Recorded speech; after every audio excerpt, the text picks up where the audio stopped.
Hi everybody, welcome to the Speed Sport News Center presented by Dunleavys Truck and Trailer Repair. I'm Ralph Sheheen. This past weekend at the high-speed half-mile tri-oval Concord Speedway over in Concord, North Carolina, the NASCAR Whelen Southern Modified Tour hosted the second round of their 2016 season. Now this was a makeup for a rain date from earlier in the year. 5 former champions were in the field and NASCAR Hall of Famer Jerry Cook was the Grand Marshal. Our Derek Pernesiglio was there to cover the action.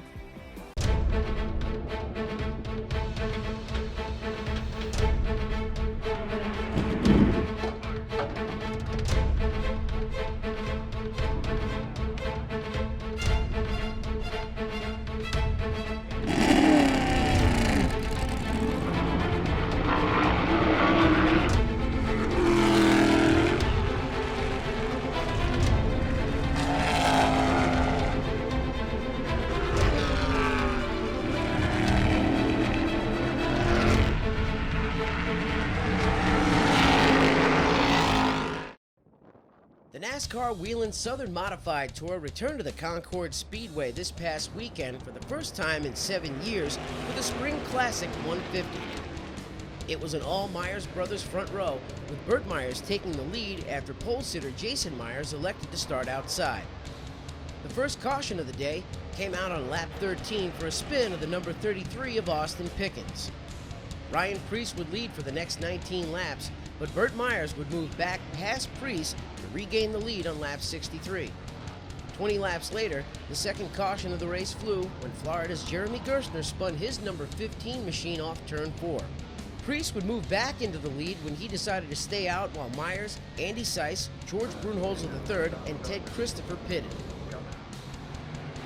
On the lap 89 restart, Andy Seiss used fresh tires to his advantage as he moved past Preece in turn 1.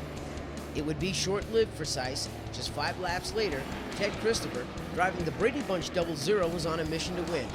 It was the first time the famed 00 was racing in competition since the modified world lost Joe Brady over the Christmas holiday. He would move past Seiss to take the top spot. Burt Myers started to mount a mid-race charge.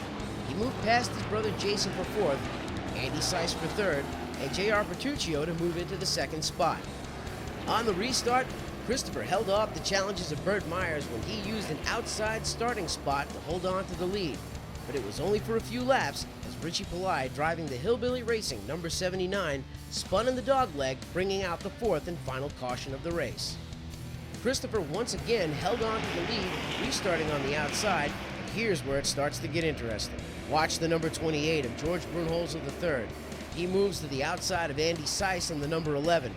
The two would bang wheels down the back straightaway as Brunholzer would continue to challenge on the outside, eventually taking the spot away. While that was going on, Burt Myers nudged Christopher out of the way to take the lead in turn 4, and then good old Teddy would return the favor as he and Myers made contact going into turn 1. With 11 laps left, George Brunholzer III mounted a charge, moving past Burt Myers for 2nd and set his sights on Ted Christopher. With just 3 laps remaining, Brunholzer worked past Christopher for the lead and eventually the win.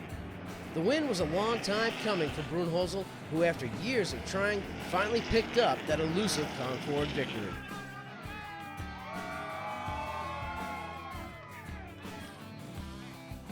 Well, George Brunholzer III finishes up some unfinished business here at the Concord Speedway. You finally got a win in a modified. Describe this moment. Yeah, it's amazing. I mean, like you said, we've definitely had some unfinished business here. A lot of good runs, just never been able to put the whole deal together. So tonight we were able to take the Dunleavys Truck and Trailer Repair, Mobile Speed Unlimited, Robert Yates horsepower, modified to victory lane. I fell back to I don't know how far, deep in the field, and came in, got fresh rubber, and just bided our time to the end. With about 10 to go, you started to mount a charge towards Ted Christopher. Can you tell us what you were starting to feel? Did the car come alive, or did Teddy start backing up to you?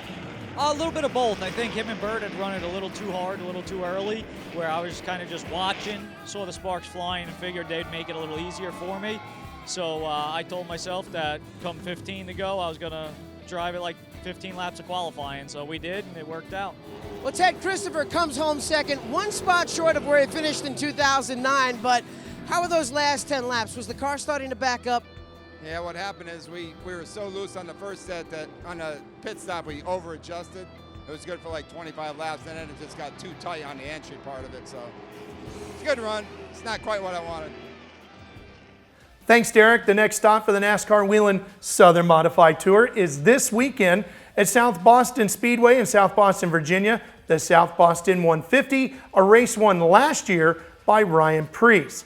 Thanks for tuning in to the Speed Sport News Center presented by Dunleavys Truck and Trailer Repair. I'm your host, Ralph Sheheen. We hope to see you again real soon.